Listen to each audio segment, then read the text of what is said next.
उसको देखकर बाकी लोग भी अभिनव पर टूट पड़े। अभिनव का सारा ध्यान मोंटी पर था।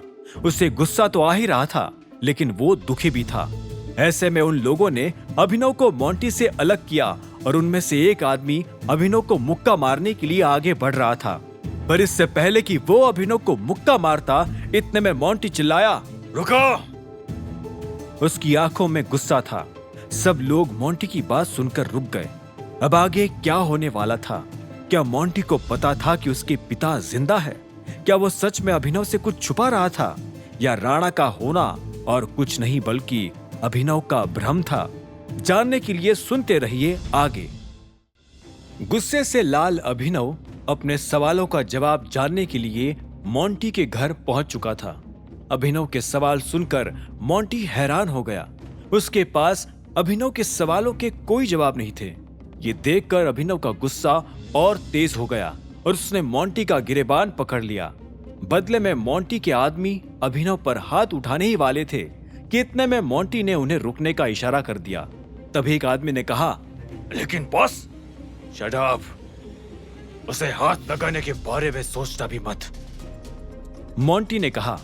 मोंटी को इस तरह चिल्लाते देखकर उसके आदमियों के हाथ पैर फूल गए थे। उन्हें जिस काम के लिए रखा गया था वो वही कर रहे थे, फिर भी उन्हें डांट पड़ रही थी। उधर अभिनव बेसुध सा अभी भी उनके गिरफ्त में था। अभिनव को देखकर कोई नहीं कह सकता था कि वो होश में था या नहीं। उसकी ऐसी हालत देखकर मोंटी को बुरा लगा। वो आगे आया और बोला, छोड़ो उसे। बस, अगर इसे छोड़ा तो ये फिर से आप पर हमला करेगा। मोंटी के एक आदमी बाली ने कहा। अभिनव की कॉलर बाली के हाथ में थी। मोंटी को उसकी बात सुनकर गुस्सा आया और उसने बाली के गाल पर एक जोरदार थप्पड़ मारते हुए कहा, मैंने जो कहा वो सुना नहीं? छोड़ उसको। तुम लोगों की हिम्मत कैसे हुई टाइगर पर हाथ उठाने की? मोंटी की ये बात सुनते ही उसके सारे आदमियों को जैसे सांप सूंघ गया और सभी एक दूसरे को देखने लगे। बाली ने जरा सी हिम्मत करते हुए मोंटी से पूछा, क्या क्या कहा आपने? टाइगर? बाली को पहली बार अपने ही बॉस की बात पर विश्वास नहीं हो रहा था। मोंटी ने बाली का हाथ कसकर पकड़ा और उसे अभिनव की कॉलर से झटके से हटा दिया। जैसे ही मोंटी ने ऐसा किया तो सभी लोग अभिनव के पैरों में गिरकर एक साथ बोले, टाइगर! अभिनव ये सारा माजरा अपनी आंखों से देख पा रहा था, लेकिन उसने इस सब की उम्मीद नहीं की थी। उसे नहीं लगा था कि मोंटी अपने लोगों के सामने टाइगर की पहचान इस तरह से उजागर कर देगा। वो मोंटी पर जरा भी भरोसा नहीं कर पा रहा था। उसे लग रहा था कि शायद ये मोंटी की कोई चाल है, लेकिन फिर अभिनव को यह भी लगा कि अगर मोंटी चाहता तो अपने आदमियों के साथ मिलकर अभिनव को मार सकता था।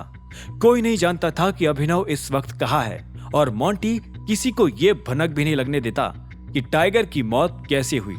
अभिनव दुविधा में था। उसे यकीन नहीं हो रहा था कि मोंटी को अपने बाप के बारे में कुछ मालूम नहीं। वो दुनिया के बड़े से बड़े झूठ पर विश्वास कर सकता था, लेकिन इस बात पर भरोसा करने के लिए उसका मन गवारा नहीं था। तुम शायद कुछ गलत समझ रहे हो। मेरे पापा की सच में मौत हो चुकी है। वो 18 साल पहले ही मर चुके थे। मोंटी ने अभिनव से धीरे से कहा। यह सुनते ही अभिनव के गुस्से में फिर से उबाल आया और उसने फिर से मोंटी को उसकी कॉलर से पकड़ लिया। अभिनव अपनी छुरी जैसी तीखी नजरों से मोंटी को घूरते हुए बोला, मैंने तुम्हें मेरी पहचान के बारे में क्या कहा था, याद है? तुमने मेरी बात ना मानने की हिम्मत कैसे की? मैं कैसे इस बात पर विश्वास करूं कि तुम विश्वास करने लायक आदमी हो? अभिनव मोंटी पर बरसे जा रहा था। मोंटी ने एक पल के लिए अभिनव को शांति से देखा और अगले ही पल अभिनव के पैरों में गिर गया। उसकी ये हरकत देखकर अभिनव को झटका लगा। मोंटी ने फिर अपनी बात कहनी शुरू की। बचपन में हम दोनों के बीच जो दूरी राई बराबर की थी, वो आज खाई बराबर की हो गई है।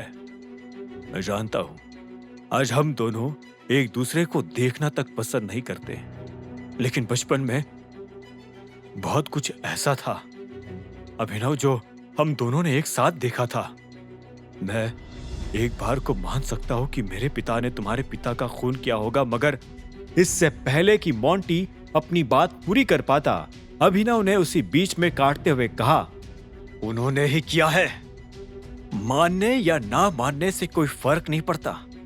ये बात सच है और सच को मानने या ना मानने से वो झूठ नहीं हो जाता। आगे की कहानी जानने के लिए देखें अगला एपिसोड सिर्फ पॉकेट एफएम के यूट्यूब चैनल पर, और द रिटर्न ऑफ टाइगर के सारे एपिसोड्स को सुनने के लिए डिस्क्रिप्शन में दी लिंक से डाउनलोड करें पॉकेट एफएम ऐप।